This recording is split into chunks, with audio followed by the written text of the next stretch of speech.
folks, Kevin here from the Irish EV Owners Association, just recording a quick video to give you an update on what's going on here in Ireland. I suppose top line numbers, we've got about 30,000 electric vehicles on the road here, at half of which are battery electric and the other half being plug-in hybrid. And that represents around about 8 to 10% of all vehicles on the road, which is a fantastic achievement. But it's still a big uphill climb to get to the 1 million EVs that the government has set out for 2030. Two proxies they have for getting people out of their diesel and petrol cars is one, a €5,000 grant on net new cars, with terms and conditions applying, obviously. And the other one is a €600 grant to get home charging installed.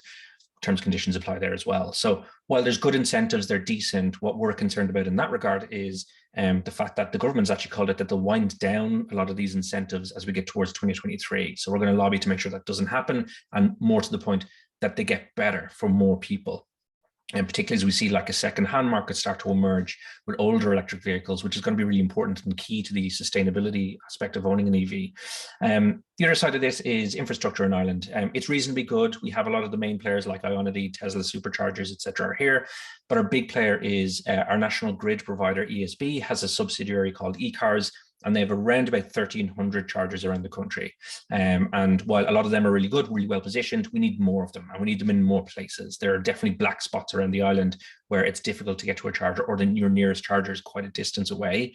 And they're trying to balance, and we have to balance the need for, especially on motorway driving, fast charging with DC fast charging. We also need to balance that against the need for still having AC22 cars on the road. They're going to be the cheapest cars that are there for the first wave of people who are buying secondhand cars, your students, older people, etc., etc.